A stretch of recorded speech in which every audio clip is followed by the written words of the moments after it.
আজকে একটা CVT gear নিয়ে আর কি কথা বলবো। গতকালকে গিয়ারটা খুলে নিয়ে আসছি আমি এই ধানমন্ডি 32 নম্বর থেকে। এটা প্রবলেম ছিল যেটা, হ্যাঁ, এটা প্রবলেম ছিল, গাড়ি আগাতো না আর কি। দিতে দিলে গাড়ি আগে যেত না, স্লো স্লো যেত আর কি, ধীরে ধীরে যেত, বেশি দূর যেত না, অল্প দূর গিয়ে থেমে যেত আর ব্যাগেও আসতো না।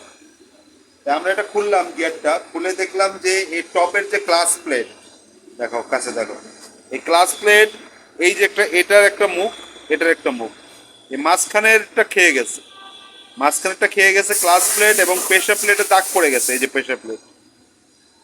আর এই ক্লাস প্লেটটি কালো হয়ে গেছে। এটা সাধারণত কালো থাকবে না, এটি লাল রঙের থাকবে, লাল ছা কালার থাকবে। এই যেটা দাগ পড়ে গেছে প্রেশার প্লেট, এটা এটা ক্লাস প্লেট, এই ক্লাস প্লেটটা ক্ষয় হয়ে গেছে, এই প্লেটটা। আর একে এই প্রেশার প্লেটও দাগ হয়েছে। আর এটা হলো আপনার টপের ক্লাস, ফ্রন্টের ফ্রন্ট সাইডে এটা কাজ করে, এটা টপ সেট। আমরা এই কমপ্লিট সেটটা চেঞ্জ করে দেবো, হ্যাঁ, রিকন্ডিশন দেবো কমপ্লিট, এটা সহকারে টপ সেট ক্লাস প্লেট।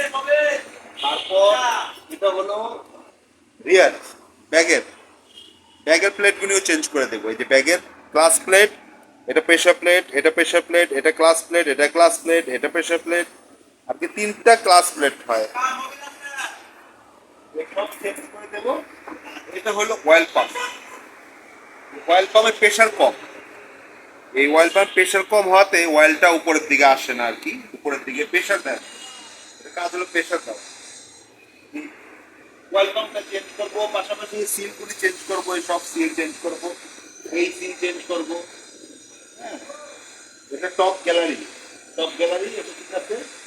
আর এটা হলো ভাল পয়েন্ট, এই গিয়ারগুলি রিপেয়ার করি, এই ভাল বডি জ্যাম হয়ে গেছে, এই ভাল বডি পুরোটা খুলবো, এই ভাল বডি জ্যাম হয়ে গেছে, লাইন লাইন জ্যাম হয়ে গেছে, তেল, এই গাড়িটা অনেক বহুদিন যাবত তেল চেঞ্জ করা হয় না। এই যে তেলের অবস্থা দেখেন, একদম ডিজেল গাড়ির ইঞ্জিন অয়েল যেরকম থাকে ঠিক ওই রকম হয়ে গেছে, এটা কিন্তু লাল থাকে, এটা সময় মতো চেঞ্জ করে নিতে হয়। আমি কি বলবো, আর এটা উনি চেঞ্জ করে নাই বোধ হয়, খেয়াল করে নাই, যার কারণে সমস্যা হচ্ছে।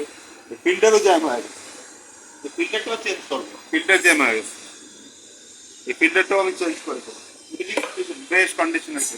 আমি গিয়ারের কাজগুলি করি আর কি।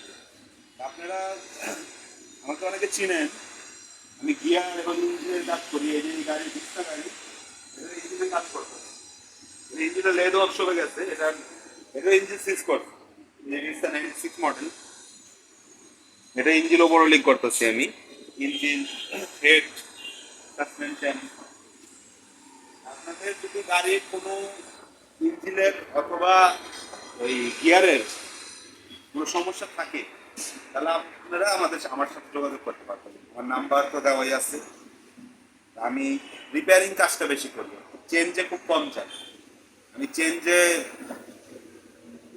করাতে বিশ্বাসী না, কারণ চেঞ্জ যে করবেন এটা তো রিকন্ডিশন, পুরাতন, সেকেন্ড হ্যান্ড, ওর ভিতরে কি অবস্থা আছে আমি জানি না, আপনিও জানেন না।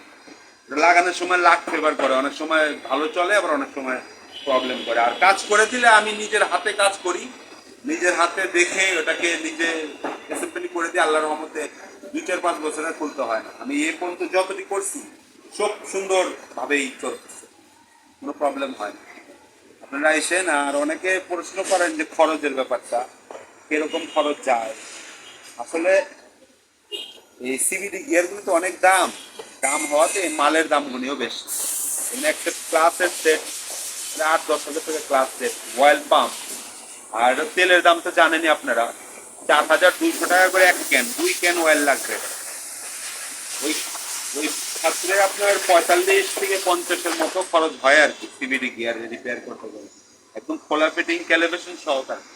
আমি ক্যালিব্রেশনও করে দেবো, ক্যালিব্রেশন সহকারে 45 থেকে 50 ধরে রাখবেন সিভিডি গিয়ারের ক্ষেত্রে। আর যদি মাল্টি গিয়ার এটিএফ 1NZ-এর, এটা আপনার 35,000 টাকার মতো পড়ে, এটার মালের দামটা একটু কম। আর ইঞ্জিনের ব্যাপারে এই পিস্তা, এটা হলো 3S ইঞ্জিন, এটাতে আমার খরচ হচ্ছে আপনার 65,000 টাকা, ফুল ওভারহোলিং, এটার পিস্টন লাগতেছে, মেন রিগিং লাগতেছে, হাল্প লাগতেছে, সব কিছু এটা আমি নতুন করে দেবো। এটা মেশিন শপে আছে লেদে, কালকে লেজার থেকে দিবে, দিলে কালকে এটা নিয়ে অ্যাসেম্বল করবো। এই আপনাদের বললামই তো, আপনাদের যদি কোনো গাড়ির কোনো প্রবলেম থাকে অথবা গিয়ারের কোনো প্রবলেম থাকে আমার সাথে যোগাযোগ করতে, আমি সলিউশন দিতে পারবো। আল্লাহ